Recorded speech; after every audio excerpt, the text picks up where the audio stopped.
Plague Doctor Santa Claus. Well, here we are. It's a new year, 2026. Mm. Did you have a effective holiday? Do you notice how I don't ask you if things are good anymore. I just say, is it effective? Have you been effective? Oh, is that why you're doing that? Okay, Yeah. good. I Yeah. like that. Yeah, I feel like I learned, that's what I used Yeah. to say, hey, how's your week? Are you having a good day? And you're like, why does that Doesn't matter how I feel. Yeah. Are you being effective? Yeah. Okay. That's trade in the good question for a better one. I like it, Yeah. Blake. And effective being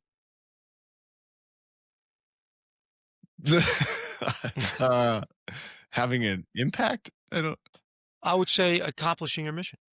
Oh, Huh? yeah. Okay. Yeah. I mean, there's a lack of a better thing. I mean, we have different words, different definition. I mean, effective. Sure. At different times. But I think in this context, it means, are you, whatever it is you're supposed to be doing, are you doing it? Are you getting it done? What was the mission of Christmas then? I would say accomplished. So yes, effective holiday. Because love was spread. Yes, gifts were given and all that was good. We have a little family, and all the kids, everybody was here. Son-in-law, all the daughters, everybody. And we have a family tradition of there's a recording that has leaders of our church over decades and decades recorded them sharing their testimonies of Christ. And it's set to music, and I don't know who made it. It's not an official publication of the church. Like somebody just made this thing. And my mother-in-law got it from somewhere probably 20 years ago, maybe 15, but still. And so we listen to that every Christmas Eve heading into Christmas, and all the lights go off. You just have the tree, right? A couple little candles doing their little thing, right? And we sit and listen to that, and then we talk about the things that we believe and the things that we experienced while we were listening to that. Maybe something hit us a little different, or whatever. And it's a super special. So if nothing else happened except that, it would have been effective. But add all the other things that we're able to do, and trips we took and different things like that, highly effective. That's awesome. Is Nelson a featured speaker? Indeed. Team Nelson is not Nelson's ghost. He was alive at the time. Yeah. Okay. As is Oaks. Oaks is in there. So don't worry. Daho. Dallin H. Yep. Yeah, all in there. All in there. I love it. Yeah, we did a little skiing in Colorado, so got to the mountains, and everybody made it out safe. Spent some quality time. This was the first. A lot of times we'll fly somewhere for vacation, so this was a road trip, which always brings a family closer, I believe. So I don't know. How long a ride is that? Well, you could get there in 7.5, 8 hours, but with 3 kids, one being a 26 hours. That is about 10. But it was great. Where did you stay? We were in Breckenridge, so it was a good spot. It's a good family spot, really. Yeah, my M does not like Airbnbs. We were at a little alpine lodge type hotel. The cool thing is they have indoor outdoor pool, so that's always kind of fun. And it's amazing how much the kids just want to go stay in a hotel and swim in a pool. Like that's really all they want. Like we could probably drive down the street. Even if you had a pool at home, there's something different about the hotel pool. I don't know why that is. They love the hotel pool. Why doesn't your wife like Airbnbs? She likes having somebody come and fluff the pillows and change the sheets, and that's fair. I don't know. I think it would be easier, right? Because we got 3 kids in one hotel room, and we're always sort of like, okay, let's watch a movie, but be quiet because the baby's sleeping, and it's like, yeah, that's why if we were in an Airbnb, that would be not an issue, but not an issue. It's all right. It's a non-essential for me. I'm like, I'll do it either way. Look at you. I'm trying. This is going to be my year. I'm 40 now. There are a lot. That's right. That's right. Past the Gundy line. There's a lot of things in life that are not essential. That's very true, Plague. Yeah. But I can tell you one that is absolutely essential. Proper foot care. Oh, yep. Yeah, proper foot care. You're going to want to take good care of your feet. Yep. And one way that I know, as you ask about effective things and ineffective things, one of the most effective ways I know to take care of your feet, especially when you're on a long ruck, in a beatdown in the gloom, and or just desirous for general comfort, is to place those feet inside the loving hands of a mud gear sock. Yes. Not sure that. Yes. Life is too short. Life is too short to wear crappy socks. Did your F3 socks ever come? Yeah. I remember a couple of weeks ago they weren't there. Yeah. Yep. So finally got them. You got them. What do you think? I like the compression socks. I'm not gonna lie. I have noticed, and I don't know if this is just a psychological thing, but on some of the longer runs, I've only been 40 for like a few weeks, but I do feel like I'm noticing my calves are a little tighter, and so listen to this guy. I don't know. Oh, anyway, tough. Yeah. So, but yeah, you're right. Life is too short to wear crappy socks. There's no question about it. And if you're going to be a winner, you're going to need a coach. Sharpening doesn't happen by accident. A blade left untouched will rust, and a man left unchallenged will stagnate. Every man needs friction, resistance, and a whetstone to grind away weakness and reveal his true edge. Welcome to the Whetstone, where we reject comfort, disrupt the status quo, and forge men ready for impact. Hosted by Dredd, Dark Helmet, and me, the Plague. This is where men step out of the drift and into acceleration, because iron sharpens iron, and no man sharpens alone.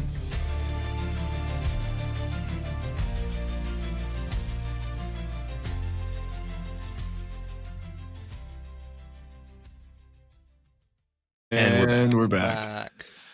I love it. Hey, speaking of New Year, right? I think we got a lot of guys right doing 75 hard or doing I know the 45-day challenge. 45-day challenge. Yep. Yeah. And I think I don't know. I think for me, we've got a not this weekend, but next weekend we have an F3 impact retreat, right? I get to help kind of lead some of that. It's like kind of a good reset, but. I was curious your guys' thoughts. Like if I'm coming up with a goal, I know we talk about bricks. I know we talk about, habits, positive habit transfer. Like, I mean, is it as simple as like, where am I at in the get right quadrant and like start laying bricks there? Or if I'm trying to like really have a focused, effective year, like help me start that process. Like I think I know. I think I've got my concentrica, right? I got a shield lock. I finally got a whetstone. Like let's go, right? And then it's like, should I track anything? And maybe this is just the data. I'm sort of like, I want a spreadsheet somewhere, but I don't know. I mean, track it if you're struggling with it. Okay. I mean, I think that a good rule of thumb is it takes 30 days to ingrain a positive habit and 30 days to disingrain a negative habit.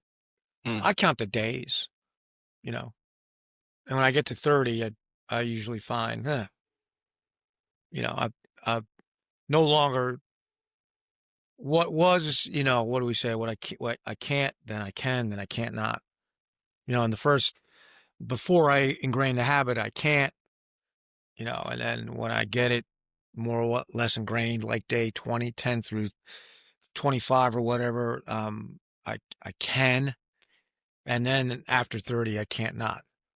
Just automatic, like brushing your teeth. Do you really think about brushing your teeth? No, you're in the bathroom trying to go to bed, you're brushing them. You're not thinking about it. Wake up, brush them. That's it. Yeah. Like I'm brushing, right? Yeah. So I mean, I write them down. I mean, I keep them on my reminder thing on Apple. Mm-hmm. And until such time that I'm going to do it, and I check mark for the day. Nice. Yeah. So you'd be able to go back and say, how many days was I on mission or effective? Or he would have to do it more manually than what you're thinking, but yeah. Yeah. I mean, I don't keep that tight. It doesn't tally it automatically. If you put it in a spreadsheet and I want ran a pivot table and a dashboard. I mean, if that helps you, I guess. My basic bricks, daily bricks, are prayer, and I guess my third F block, which is praying, studying, memorizing scripture. That's it. First thing I do in the morning. Then I write. Then I work out. Then I engage in social media for a limited period of time. Then there's like this routine I go through at work, to like an inspection routine to make sure things are not being neglected. And then I answer every text, email, Teams message, phone call that I did not respond to in the moment. So all day long, like I'm looking at my iPad right now, I have 45 email messages since the last time I checked an hour ago. Hmm. So I'll go through those 45. If I can kick it to somebody else on my team, I kick it. If it takes a quick response, like, it's something real quick. Hey, did you get, whatever. But if it's something that somebody's asking me, a legal question or a scheduling issue or something like that, I tag it, flag it, and then I knock those out all in one session. So in my mind, I call that COMZ, C-O-M-Z.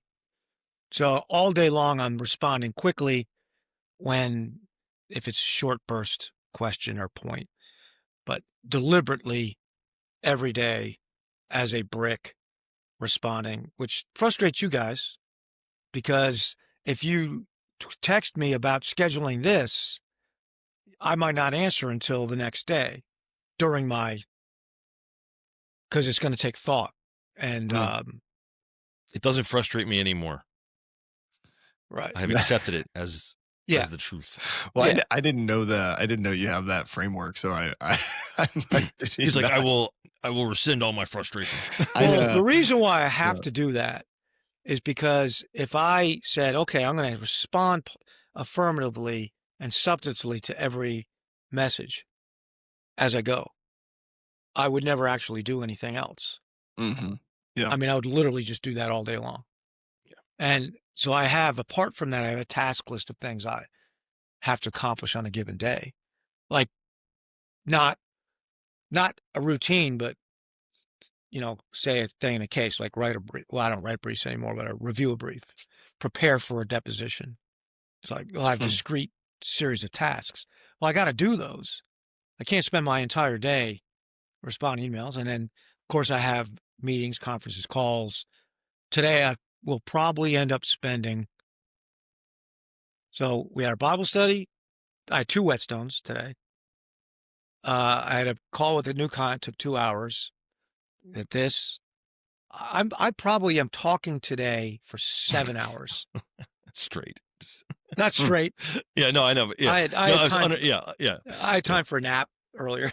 But that's because that's my dolphin. Mm-hmm. I mean, that's what people want from me because that's how I help them. Nobody has contacted me today to do complicated mathematical problems or yard figure work. out the safety factor on a steel beam. No one's contacted me today to do that. Huh. Right. Or said, yeah, my yard, when are you going to come get the leaves off my yard? Yeah. So I recognize that communication is what the Lord put me here to do. So I want to become ever more effective at doing it. If I don't go back and respond to the substantive messages every day, they build up. Because there are some days where I can't get to it, because it takes me about an hour usually to get to do it. And then people start, hey, did you get it? Hey, did you get it? And now I know I'm frustrating them. So that's why for me, and the only day I don't do this is Sunday. On Sunday, I don't respond to substantive messages, but every other day I do. Yeah. No, that's cool. It sounds a little bit, there's maybe a little bit of, GTD sort of framework in there, right? Processing some of the incoming things and then delegate or schedule or do, yeah. Like, you're a nurse, so triage, right? Yeah. So, I get influx of messages like casualties. I say, which ones, who needs immediate attention? Who's urgent, but don't have to see him right this second. Who can sit over here for a while, right? Yep. So I kind of do that. I do it on a client too. I know some clients that are very anxious, and if I don't respond quickly, they're going to become more anxious. Some others are like, I trust you to get to me when you give them 15 minutes now, or you give them 3 hours later. You pick, right? That's right. That's right. Yeah. Right. That's right. And we all have to do that. Yeah. Well, all of us who are effective. Right. Well, in this sense, right? So, when the phone rings, it's so interesting now that we know everyone is contacting us before we engage with them, right? And Mm-hmm. you look at your phone and you see it ringing and you go, here is a guy that I could pick up and say, man, I can't talk to you right now. And he'd be like, cool. Here's a guy, I only have a few minutes. I know I could say, hey, can I give you 2 minutes? He'd say, great. Here's a guy that if I have time, I love to talk to him because I know he's either presenting me with a solution to a problem or some other positive thing. And that guy, of course, I want to talk to all the time, right? He's so it's going to take longer. Yeah. He's the value add guy. Mm-hmm. Like Spoons. I talked to Spoons the other day for like an hour about just all sorts of stuff. My phone rang, I picked it up, I didn't know what he wanted. And he wanted to talk about that thing we did a few weeks ago the 15-year, right? Because he's taken over one of the regions and he just wanted to talk about, what it was like, and he just want to talk. But I'll take that call without thinking twice, right? I don't have to schedule it in my head. There's a value add guy. Yeah. And then there's the energy vampire guy. Yeah. And you just John Gordon. know he'll be presenting you with a dilemma he expects you to provide a solution to, or help him conjure up a solution. Oh, and also a guy that would be offended if you don't respond quickly, And then, I think maybe there's a continuum of that, total value add guy and then total vampire guy. And as managers of difficult people, that's what we're doing, is we're keeping those plates spinning. Yeah. Our relatives fit in there somewhere. Yeah, sometimes we bring clinicians. What we do a lot, we bring clinicians from, frontline patient care into this sort of IT space. And it turns out it's really easy to prioritize patients, right, that are sick because they're right in front of you, and sort of the urgency is based on the severity of their symptoms and all of that.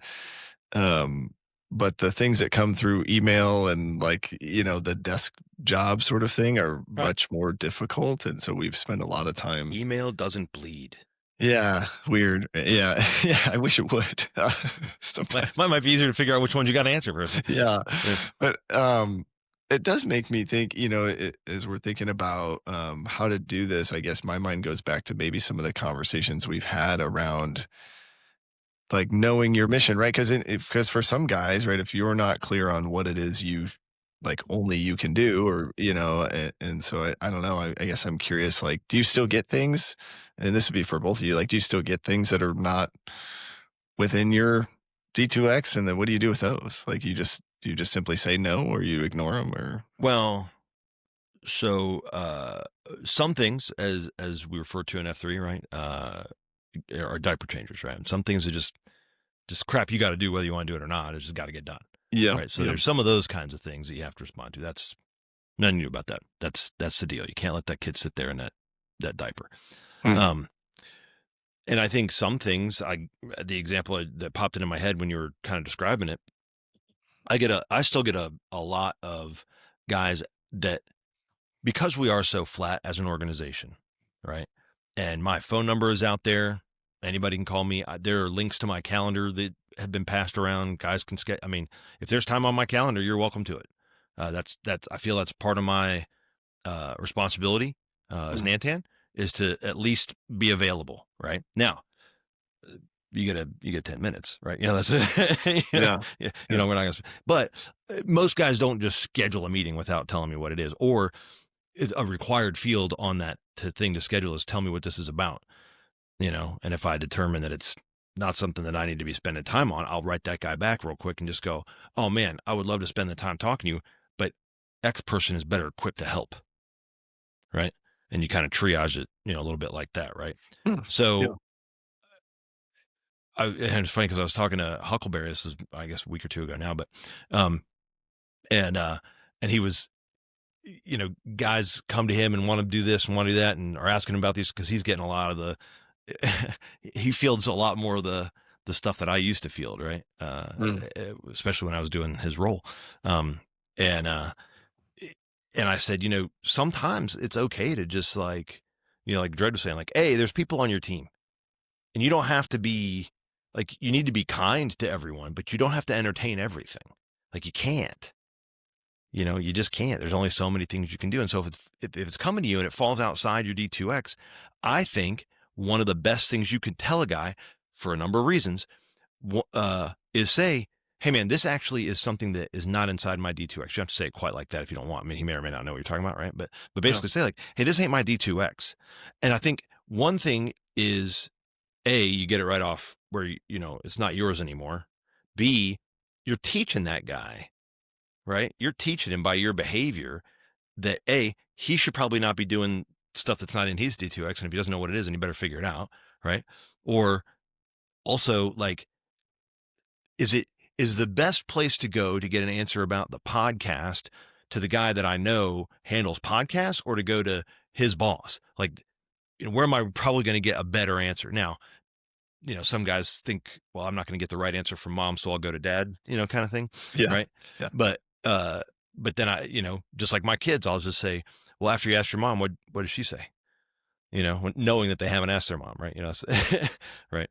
But yeah, I guess my point is that sometimes, especially in our world where nice seems to be a value, right? Mhm.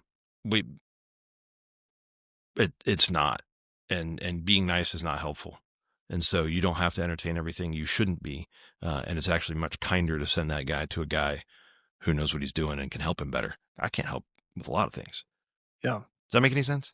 Yeah. We talked about nice, right? We talked Am I about right? nice and Right? Am I kind.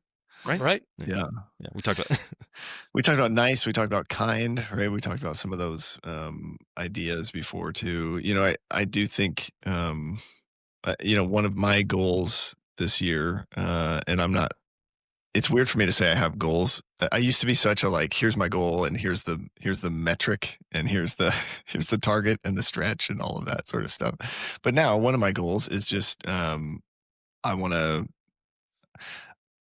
to stand firm, or be able. I want to test my beliefs, right? I want to sort of like, so one of the things I know, we had a recent episode where I said maybe we could test like what I believe, and I don't know if it's what Oh, I yeah. believe or just sort it of was this our last idea. episode. Yeah, I think it was. Yeah.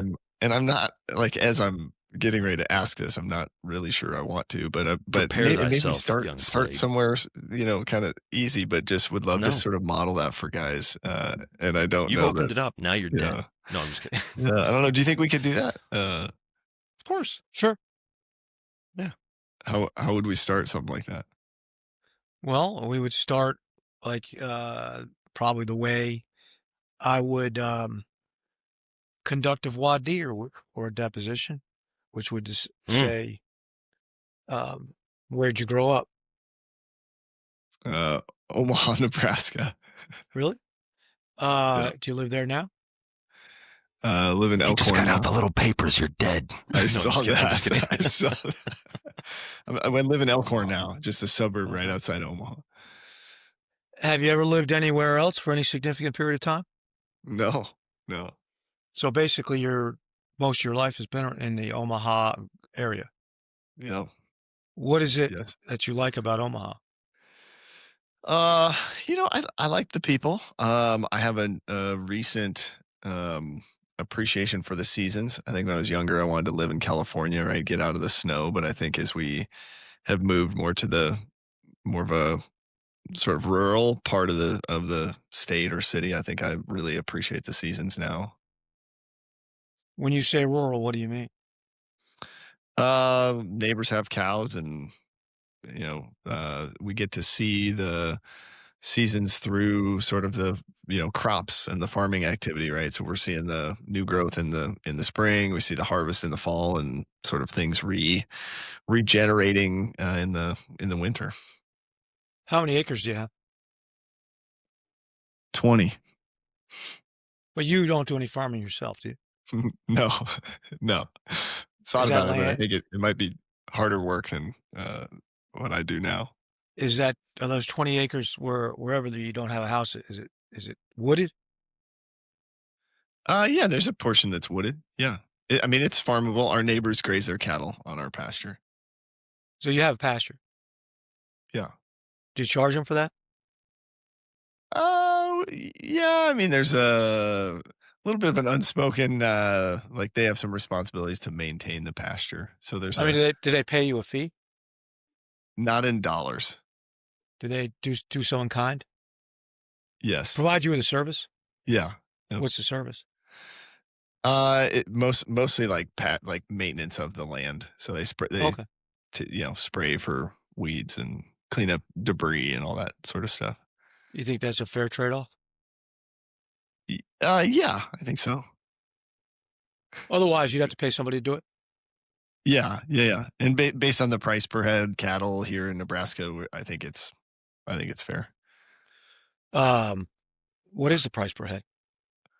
I think last time I checked, it was maybe like $50 per.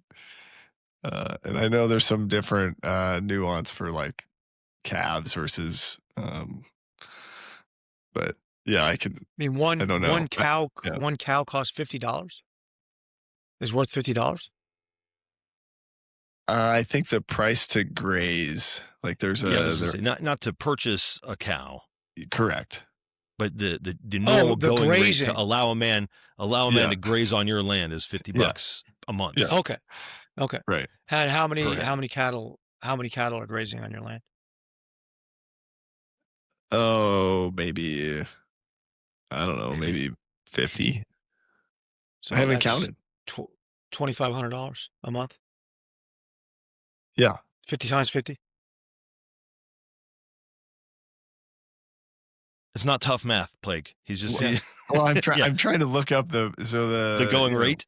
Don't worry about it. Yeah. No, don't do this. You can't use alternative sources, man. Yeah, it's just whatever. Remember, this isn't about getting something right, Plague. This is about we'll just kind of get to what you believe. Okay. We're getting to what you believe. This is, so just let it happen. Just relax. So 50 times 50 is 2,500. 2,500. Yeah. Yep. Okay, so it's $2,500 a month. Correct. That $2,500 was the value a month they're getting, right? I don't know that I'm getting $2,500 a month worth of value. But I thought you said it was $50 a head a month. Yeah, I think. And there's 50 head. Is that right? Based on the facts as they're being discussed, I think I'm going to change my mind that I maybe not. What do you mean? I think as you're asking me these questions, I've realized that I'm not getting he's getting the better end of the deal. Maybe. Is that bad? Well, it's $30,000 a year, isn't it? Yeah. $2,500 a month times 12. Times 12. Yep. So, but what would you have to pay a man to maintain that? Well, I think I could do it. I think I could do it myself for less than $30,000 a year. Do you think there's anything to be gained from providing your neighbor this basically $30,000 gift, I guess is the way to put it? You know, that may factor into why we do it. I think we don't have a lot of neighbors right out here. I think, and so I think we do align with these neighbors in terms of our faith. Our kids go to school together. We do carpool, right? So I mean, I think there is some doing a neighborly sort of thing, right? They run a small, I think you call it like a hobby farm, right? Where you can go and pick your own vegetables, and they give us free passes to that. And, I mean, I think there's some, trying to be a good neighbor behind it as well, where we haven't been as concerned about the money from it. We're not necessarily trying to make money on it. Well, it doesn't sound until like you pointed out how much you can make. Yeah. until I did the math.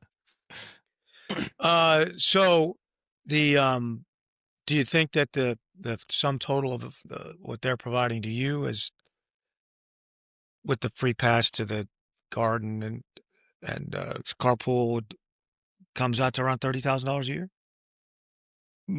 No. You think they're getting a better end of the deal? I mean, I think if it's just like comparing the dollars to dollars, it's probably, you know, is we're probably not making, $30,000. We're probably not getting $30,000 worth of service in return. So is there anything else that would cause you to continue with this relationship that is to your economic disadvantage? Uh, I think, um, I think maybe it's maybe a way we can give out of the abundance that we feel like we have. We're not, I don't think we're missing whatever the financial gain would be. And, we have a valuable relationship. I don't know that, like, if we said, hey, we now want to charge you, I don't think we would lose the friendship, but, it's maybe a way that we can serve our neighbor. Serve your neighbor by allowing your neighbor to have their cattle feed on grass or whatever's there that you're not using Yeah. anyway. Yeah. Yep. So I guess the other thing I would say is by having their cattle graze in our pasture, we're allowed to zone our property as agriculture and therefore have some reduced tax benefits. $30,000 worth? Right. No, I'm just I don't kidding. know. I haven't done the math. I'll have to So check with my accountant. if you absent providing grazing rights to your neighbor, you couldn't maintain that zoning classification, Correct. Yep. and the taxes are lower for property that's zoned agricultural. Correct. Yep. That's to your advantage, isn't it? I think so. Yeah. You don't feel like your neighbor's taking advantage of you in a little bit? No, I don't. Do you think your neighbor's aware that they're saving $30,000 a year? I do think he's probably aware. Yeah, he's lived out here longer than we have, for sure. Does he seem thankful? Does he seem what? Does he express gratitude Yeah. to you? Yeah. So do you believe he actually does feel gratitude, or is he just saying it to keep you Yeah. providing your pasture? The only thing he could do that would make me feel like he was more grateful would be to actually come to an F3 workout with me. Yes, We have a new contingency in this contract, yeah, neighbor. yeah. I've tried to EH this guy. Right. His wife has battled cancer in the last year or so. We've had some pretty deep conversations. Have been in a Bible study with his another couple here and his wife and him, and so I do feel like we have a close relationship, and I think we have I think they've expressed a lot of gratitude. I feel like they've welcomed us into the sort of farm life, as well. So I feel like we're grateful to have them as neighbors, and I think they return that. I think we do a lot of stuff with them. So Or do you consider yourself to be in community with your neighbor? yeah. That's a good word for it.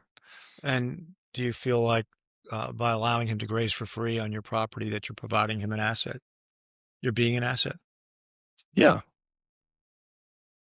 Do you think that's something important that you need to do as a man? Be an asset? I think it's essential, right? Why? I think it's part of my role as a minivan centurion, right? Is that why? Because that's one of the tenets of the mission of the minivan insurance is to be an asset to his community.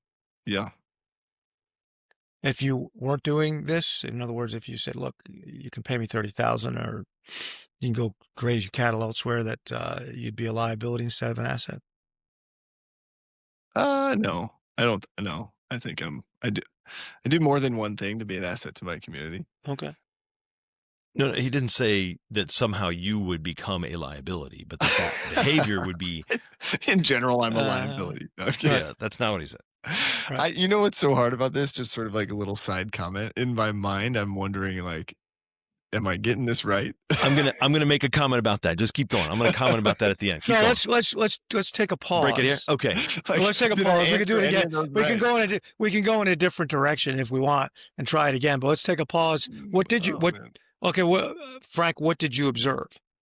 So, couple things, and this is incredibly common and very, very difficult. Okay, very, very difficult, because there are not very many places in our world where a man will ask you questions where he is not trying to get his own agenda met. Mm-hmm. And so instantly you said, I'm not sure if I'm getting these right. Yeah. There is no right. No, yeah. right. All he's trying to do is help you to solidify what you believe. Mm. Right. So Yeah. if you said, no, doggone it, you're right, I'm going to charge him $30,000 because that's the important thing to me. Okay, then do it. Yeah. Right. He's Yeah. asking you the questions. And there were a couple times I've watched enough Matlock I almost jumped in with objection leading, but you know, but that's neither here nor there. Right. But what Dredd is trying to do when he engages in this, he's not trying to say like, you're getting screwed and you need to go and get what's yours. Yeah. Right. And that's because we think to ourselves, that's the right answer. So I got to be real careful. Right. He's just saying, Sure. do you believe that? Or do you believe that this mutually beneficial, whether it works out dollars and cents wise or whatever, kind of immaterial, right? Yeah. But this mutually beneficial relationship where you are being an asset, taking care of your neighbor, helping them, do things that they need to do. They help you with things. If you want to get right down to, does it balance out exactly? Danger. Right, Will Robinson, right? Because as we know, balance is a myth, whether it's work life or otherwise, because it's a dynamic relationship, constantly changing. Cancer was not something you could have predicted at the beginning of this arrangement. Right. Big change there. So if suddenly he's not maintaining as well, are you going to be like, since your wife has cancer, you're going to need to pay me a little bit now? Right. Yeah. No way. Yeah. Right? No, of course not. Right. So it's maintaining the rhythm, the relational rhythm, to make sure that you are being an asset to your community.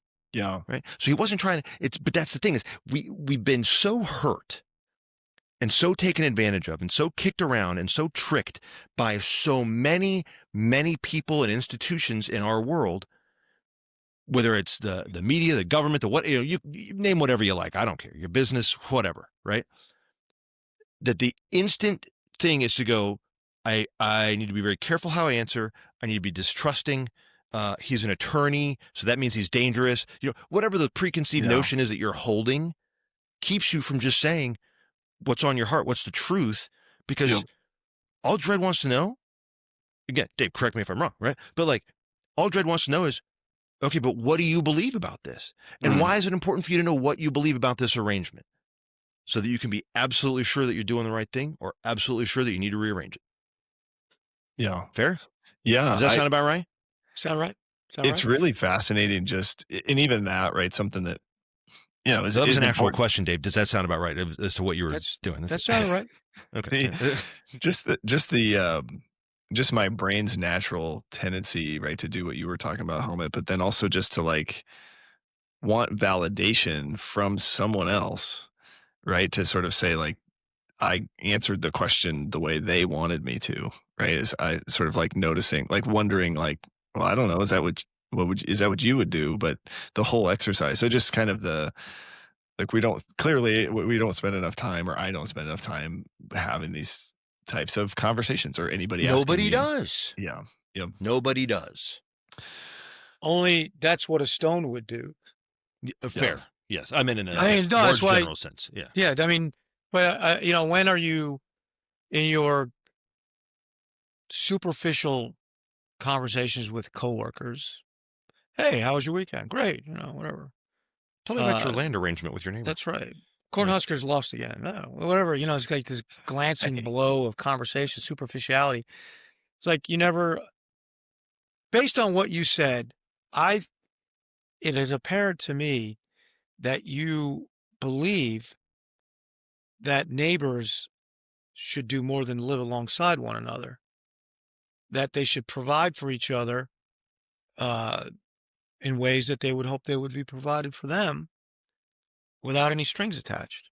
Yeah. That this neighbor of yours is somebody that you have a spiritual connection to, Yeah. um, that you rely on him, you live in a rural area for security, for mutual benefits, then you value that. You value that. So if something occurred in your life that challenged that, right? For instance, someone from another place, not your neighbor, says, "Hey, could I rent your 20 acres? I'll pay you $5,000 a month for that." $60 a head. Yeah. Yeah, Yeah. I'll pay you $5,000 a month to put my 50 cattle on your, and I'll maintain your property just like my predecessor. Well, now you don't really have to stop and consider that, because Mhm. you've already decided that what you believe is that your relationship with your neighbor is something that's important to you, something that you value. Mm. You're not Yeah. saying, "Gee whiz, am I getting ripped off?" I ask you, do you feel like you're getting? No, you didn't feel like you're getting ripped off. So I can see, But you were afraid you, to say it. right. 'Cause you're like, wait, Right, am I getting ripped off? right. You value it. It's valuable to you, Yeah. right? So that Yeah. turns into a governing principle in your life. That's what beliefs are. Mm. It turns into a governing principle, something you can easily defend. So let's say that 50K offer or $5,000 offer comes to you, and you turn it down, and you're talking to your brother, and he finds out about it, and he says, "What kind of idiot are you not to take that money?" And That's you us.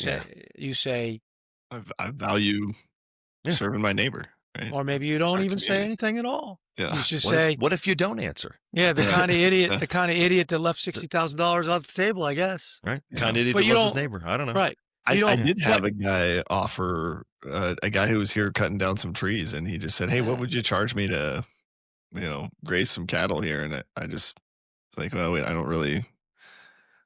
It's not something we do. Like, I'm not. He's It's like, not a what are you talking about? business." They're right there. Yeah. I'm Yeah. looking at them, Yeah. grazing away. Yeah. Well, those are the neighbors, like, yeah. Well, how so- much does he Makes pay? sense. Yeah. Makes Yeah. sense. But the point is now this is another thing I was going to observe and point out to you, right? When Dredd started, what was the only question he asked to get started? Where were you born? Where were you born? Yeah. Where are you from? Where, Right? where do you live? Yeah. There's no way he could have had any idea he was going to be talking about, how much it cost to graze cattle in Omaha. Yeah. As How did you do banana that? What stupid. did you write on your sticky notes? He didn't do anything. You just kept answering questions, and he just kept walking. It didn't matter. My point is, that's it. That's the only thing you wrote down. Yeah.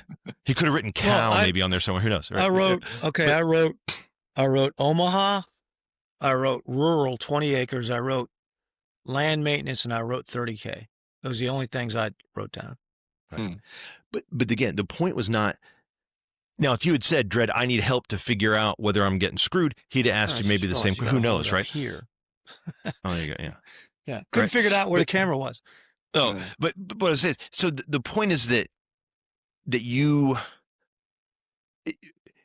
he was just showing you how to get to the depth, like ask why enough times that you get down to the real answers of what a man believes. It doesn't actually matter what the subject was to any great Right. degree, right? Right. Land rights of, what else, or usage in the middle of a flyover state that clearly no one cares about. Why would we even talk about it? Right. Or if it was, something different, if it was my deeply held faith belief, it doesn't matter. The principles, right? The framework of questioning would have been very, very similar. Mm-hmm. I mean, obviously, wouldn't ask me about cows because I didn't talk about cows, but the framework of questioning would have been very similar, and it would have gotten me to the same place where I would have had to say, "Wait a minute, do I believe that the $30,000 is more important than the relationship with this neighbor? Do I believe that?" Some guys might say yes, Mm-hmm. Yeah. and then they would act accordingly, right? Mhm. And Dredd doesn't have any. Now, he may have a personally held belief of his own of what he would do. Right. But he's not going to be, he wasn't here to make a recommendation about what You should do. But that's why you get defensive, because you're like, he's about to tell me what to do and he's going to tell me I'm wrong, and that's what everybody does, and that's what my dad did, and so that's why I hold this belief about everything. Right? What would you say, like, for guys that are stones? Because I heard, because you kind of mentioned, well, your stone should do this, but maybe so. Are there sort of things like, as a stone, trying to ask your blade some of these questions or help your blade figure out their beliefs? Like, are there some things to watch out for, or things that maybe would help you to do that better? Meaning, how do you get the ball rolling? Well, or just like, I would imagine, like, it's, I don't know, it may not come naturally. I think, to me at least, right? To, like, how do I ask the questions in a way that it isn't trying to guide, or to, I don't know, just like, how do No, I you? hear you. Yeah, because I was that's one of the reasons, and I apologize to my blades, right? Because it is something that it's part of why I didn't become a coach, because I struggle with being prescriptive, Mm-hmm. saying, I'm pretty sure I know what you're supposed to be doing, and that ain't it. Right. Instead of letting a man figure out what it is that he believes and then act accordingly. As liberty focused as I try to be in my life, like, when it comes down to that kind of stuff, it's a place that I need work, right? Mm. It's something I still have to practice a little bit more and get better at. Because I think that you have to totally clear your mind out of a preconceived notion that there is an answer that a man should get to. There's only the answer that he's going to get to. Mm. Right. Yeah. And to say, well, the only right way to do this, remember how I think we talked last episode or somewhere back in there about, guys just want to be right. And if they're right, then somehow that makes them feel better.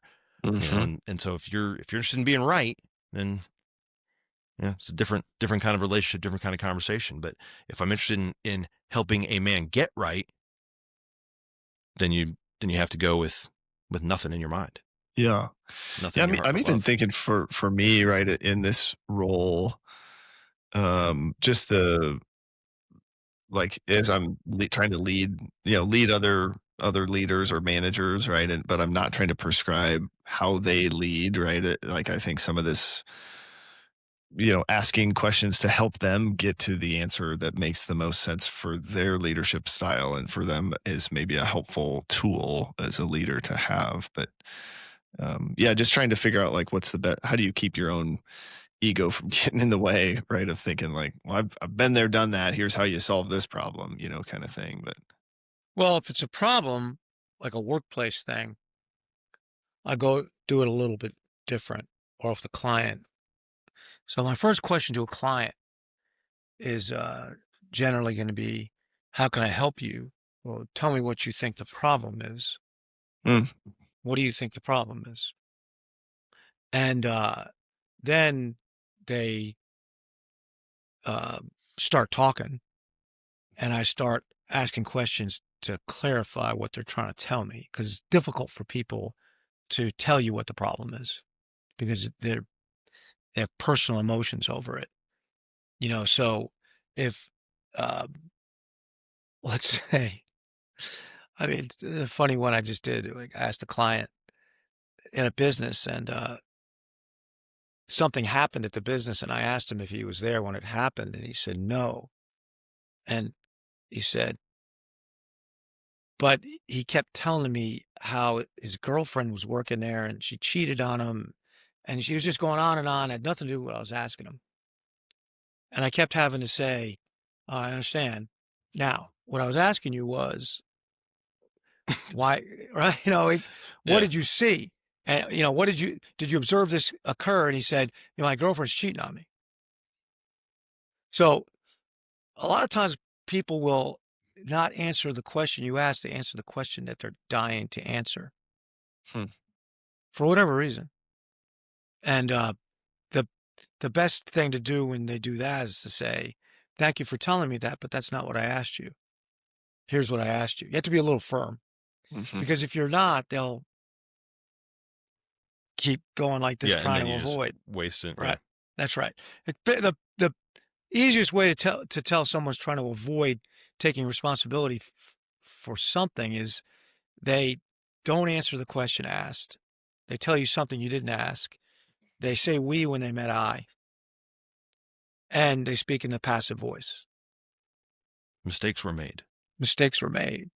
We didn't know what was happening. Right? Were you there when it happened? It's a very big building. Well, thanks. Were you in the building? Yeah. Were you in the building? Define in. Right. I was not on the same floor. Right. Now that would actually be helpful. The reason why people talk like that is because it works. It works to divert attention away from questions you don't want to ask, for things you don't want to be confronted with. Oh, yeah.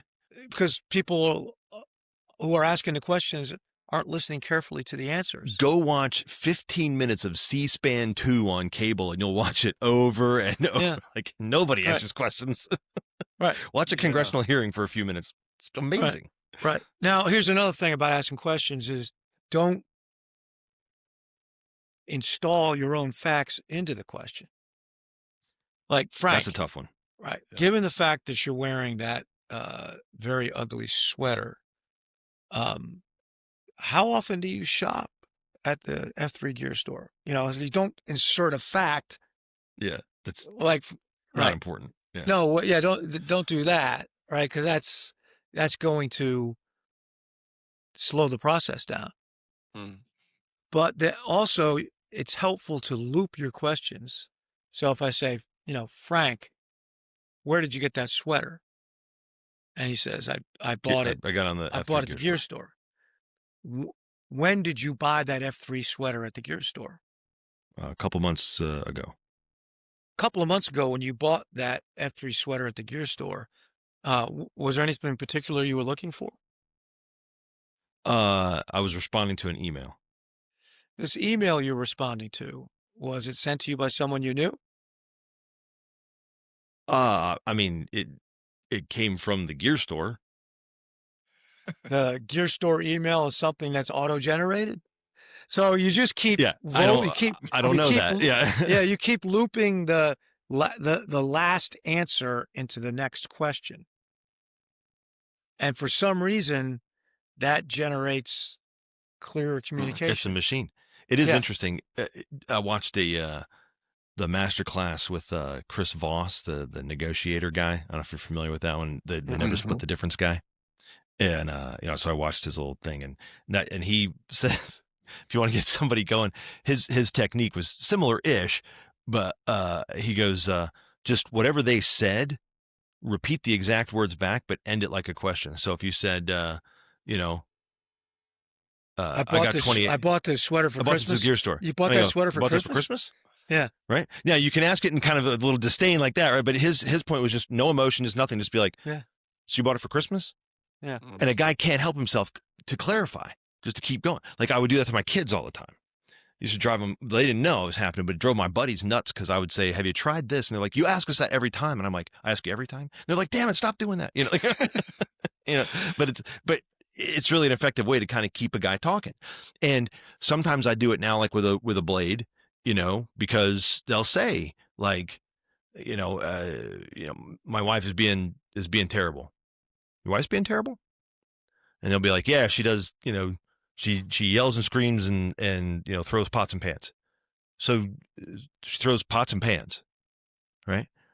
Yeah, this, and then you start, and you just kind of, I'm not really doing a whole lot except just keeping that flow moving until you hit something, and then you can ask a different kind of question. But I think that the trick, kind of to what you're saying and to what Dredd's talking about is we as people are, we are, I don't want to say we're designed, because I think we've been conditioned into it, right? To have defenses, we want to be safe. We don't want to get hurt. We don't want someone taking advantage of us. We don't want to have our emotions, tricked or challenged or whatever. That's part of why, we've talked about it on here before, where, the emotional terrorists that will, part of the reason they do that is because they're trying to protect themselves from you making them feel bad, right? They don't want you to challenge them because it hurts when they feel judged. It hurts when someone tells them that they're wrong.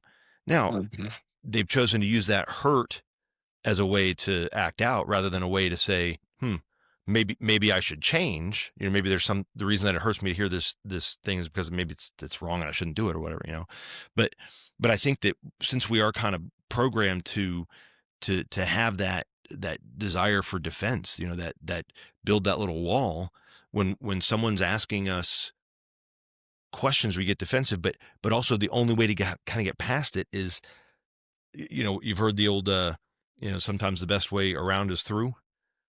Like if I'm gonna get around these defenses, somehow I'm just gonna have to kind of plow through here and just keep going, because the longer that they're talking and the more they realize, especially if you ask your questions in a non-threatening way and that kind of thing, like genuinely interested, like when Dredd was asking you about the land, you were worried, but he never, like there was nothing that he ever did. I was watching, right?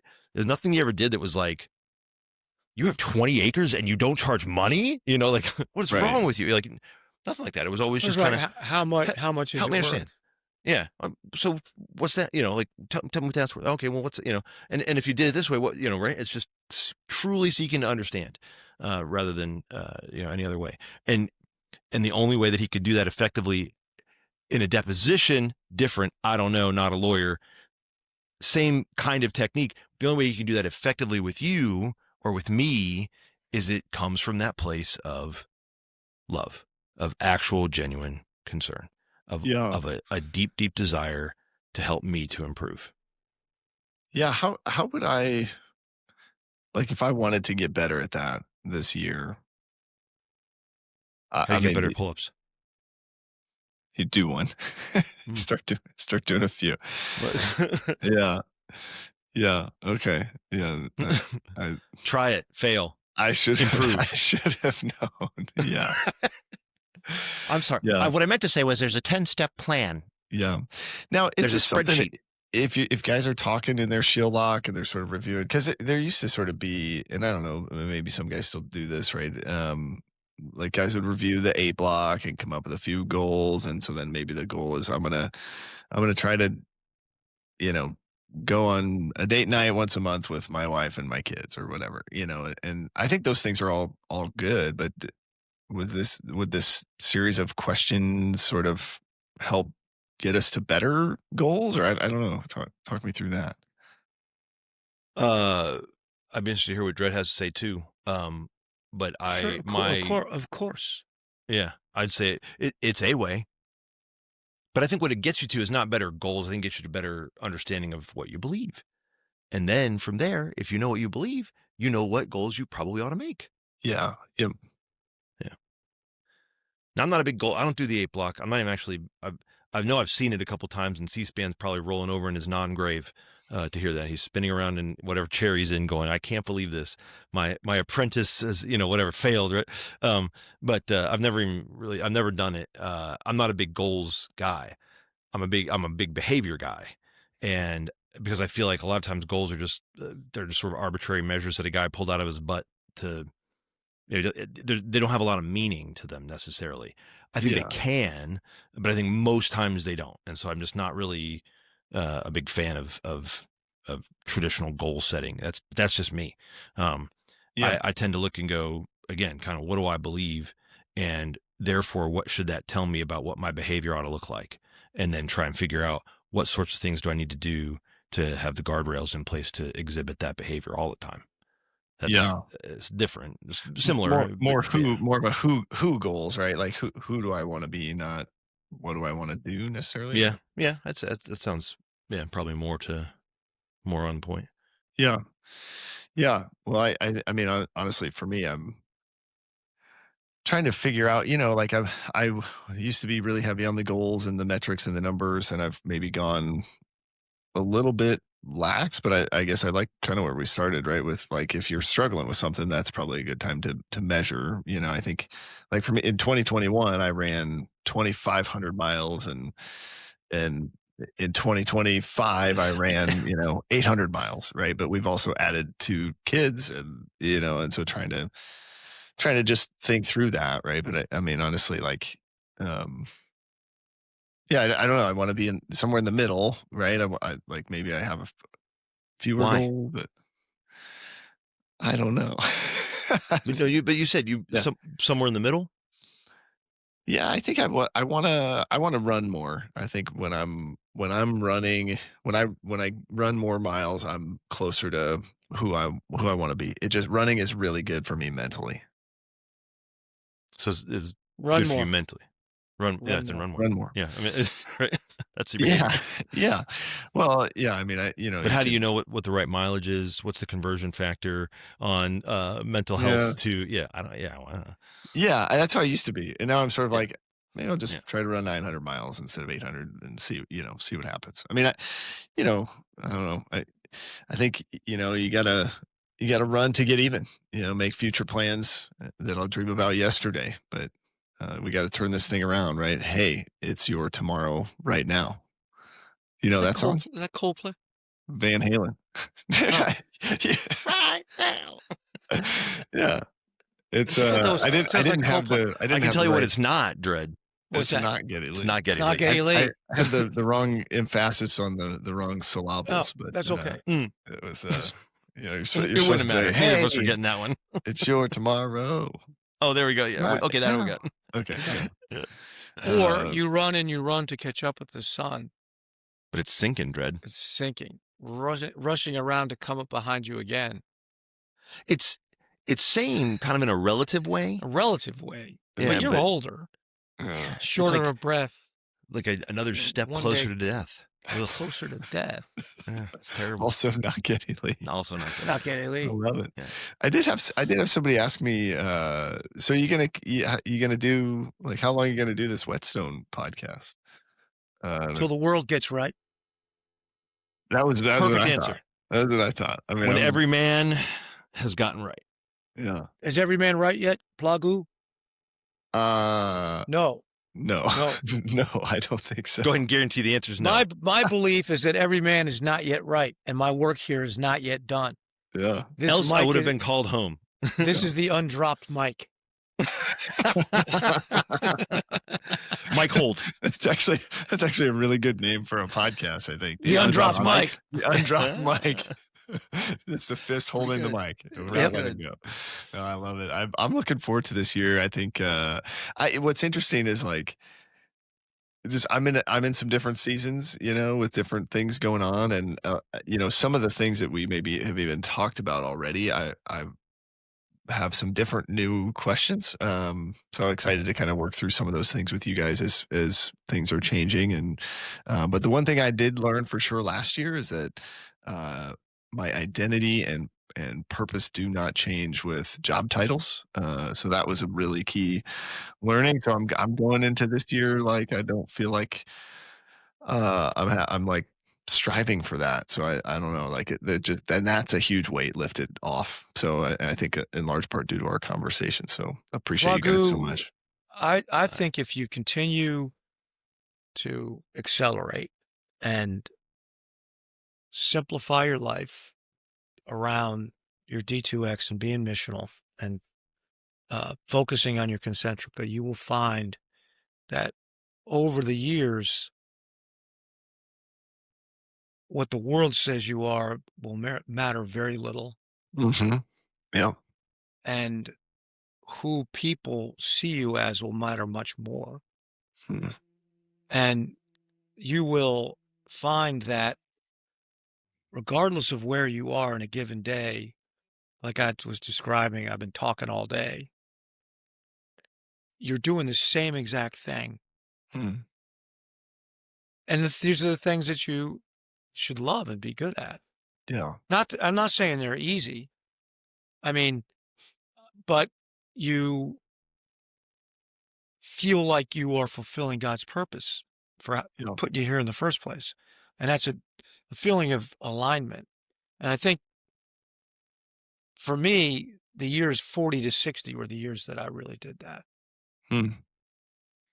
Well, that's exciting. I'm on Yeah. the, You know, I'm beginning that. Yeah. 20 to 40, you're basically becoming a man, Yeah. more or less, right? And then 40 to 60, I think is when you really hit that. Mm-hmm. This is how you're going to leave your mark, man. This is who you're going to be. I mean, but that presupposes that you are missional, right? That you're Yeah. focused. Yeah. Because if you're not, you're just going to be kind of jumping from one thing to another. Yeah.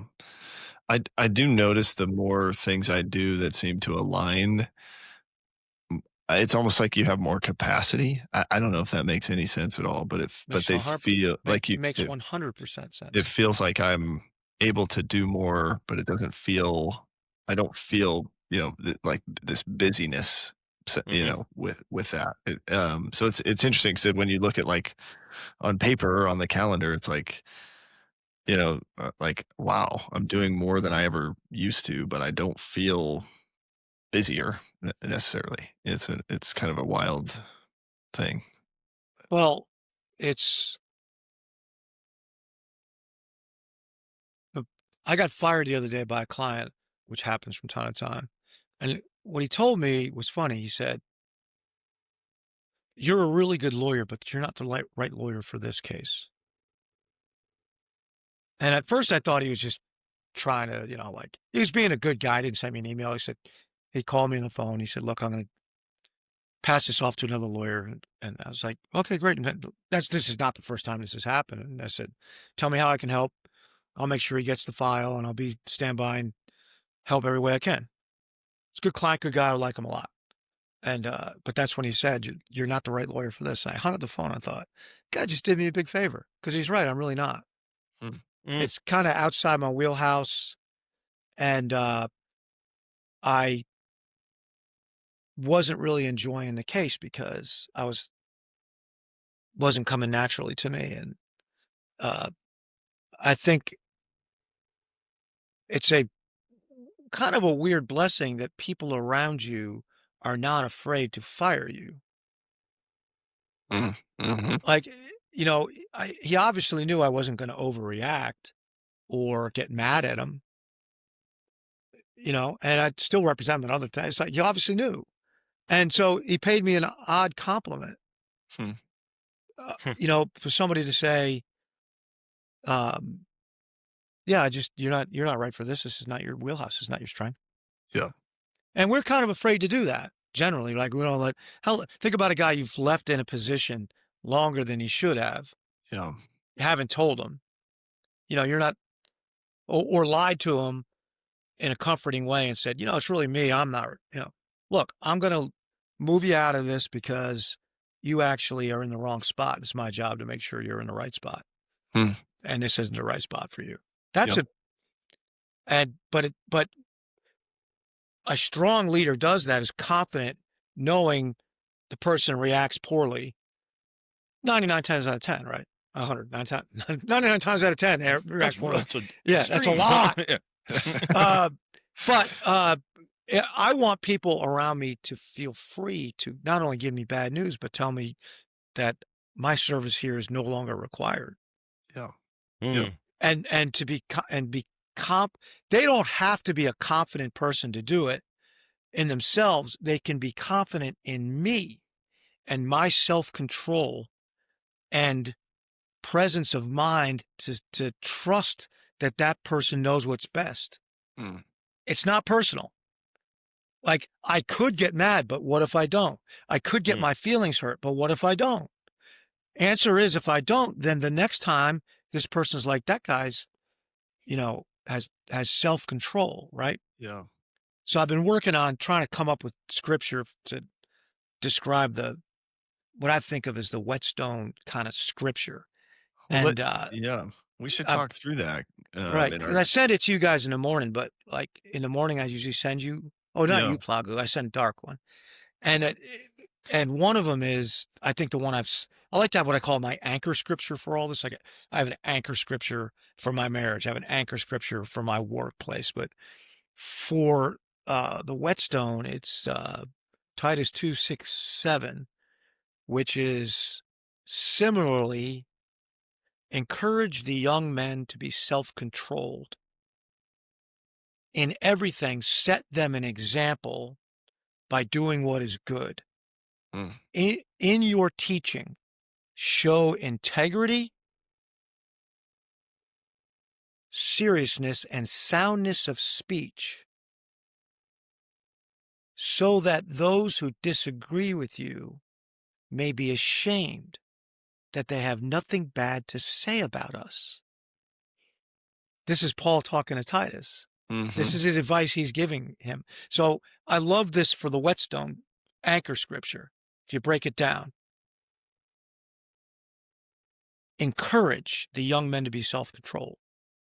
Think what a gift it is to receive the habit and the discipline of self-control from your stone, It's big. right? Yeah. Which, Frank knows because he's seen me not be self-controlled, and he's seen me try hard to be self-controlled. So I've tried to set the example for him by acknowledging a weakness, Yeah. or at least a flaw, right? In everything, set them an example by doing what is good. This is what a stone should do. But that last one has caused me great self-reflection. In your teaching, show integrity, right? So there's no gap between what you say, what you do, and what you say you do and believe, right? Close that gap. Seriousness, not joking around all the time, not being sarcastic too much, right? That doesn't mean you're never joke. It just means you don't take something said that's profound and make a joke about it and dilute its impact out of anxiety or lack of confidence. Seriousness. Soundness of speech, meaning what you say holds together. Like, say, when I ask questions of someone about their belief system that doesn't hold together, they can't reconcile the disparate aspects of it, that is not persuasive, right? But so that those who disagree with you, because they'll disagree with you, may be ashamed because their disagreement isn't based upon your lack of gravity. It's just based on their unwillingness to see the truth, because they have nothing bad to say about you. They cannot attack you because of your behavior. They have to resort to ad hominem right? And that brings shame upon them ultimately. They say, this guy cared enough to teach me the right way, and I can find nothing bad to say about him, and yet I wouldn't listen. Right? That's a great piece of scripture right there. Yeah. And it really encompasses what the stone really does. So for Whetstone in the Q source, we use 27:17, Proverbs 27:17. Iron sharpens iron the way, one man sharpens another the way iron sharpens iron. I'm talking about my relationship with my blades. I have a different set of scripture. And that's my anchor scripture for that relationship. I want my relationship to be with my blades to be encouraging, right? Example setting, and speech that cannot be attacked because of its soundness. That is the way I want you to see me, through the lens of that piece of scripture. That's what I aspire to. Well, we'll keep working on it. Yep. Yes, we will. Yeah, we will. Yeah, we will. I love that. Yes, we will. No, and I think the next time maybe we talk about how that relates to Minivan Centurion, because I think I see some, like when you think about the guy at the park that the lady trusts to just leave her kids with. Yeah. There's some, I don't know, in my mind sort of like there's some of that, right? That if we live out that verse, then there's maybe like I don't know, but yeah, I think that would be really good to dive into. Well, I want to, because I sat down and wrote the Minivan Centurion as a way to define my beliefs in what a man should be. So I think of the Minivan Centurion and the Zebra Jockey as manhood together. My encyclopedia of manhood, or my statement of manhood. I'm not saying you can't disagree, obviously, because that's not me, or that reasonable minds couldn't differ. I'm saying, if you want to say, what do you say manhood is? It starts with that chapter, because that was me. That was the real thing happened to me.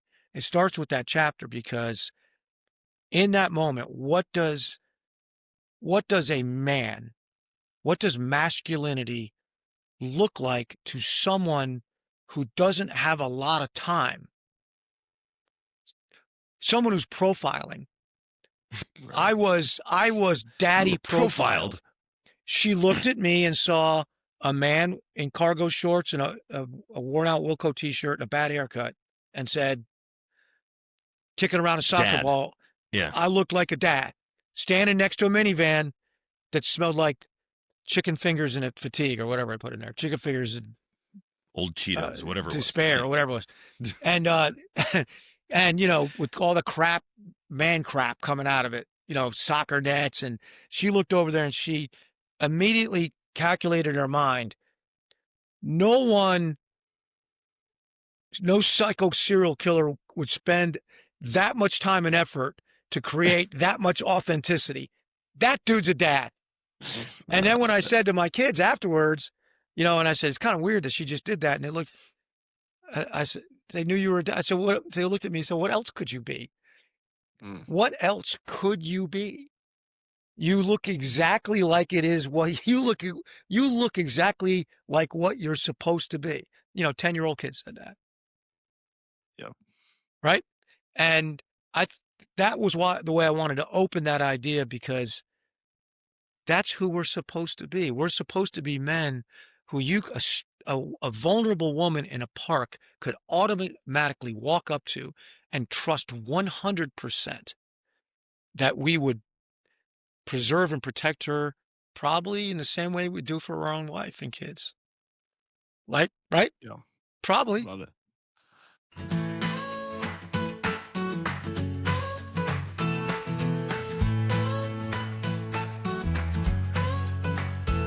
Every man's got a story to tell, written in the scars where the hard years fell. We carry the weight, but we don't walk alone. Brothers in the fight, this is how we've grown. Every man has a story, every heart has a song. Through the trials and the fire, we find where we belong. In the dark of the morning, in the loss of the glory, we rise and we stand. 'Cause every man has a story. Yeah, every man has a story.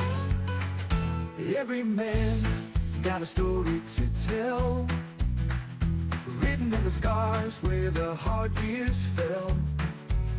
We carry the weight, but we don't walk alone. Brothers in the fight, this is how we've grown. Every man has a story, every heart has a song. Through the trials and the fire, we find where we belong. In the dark of the morning, in the loss of the glory, we rise and we stand. 'Cause every man has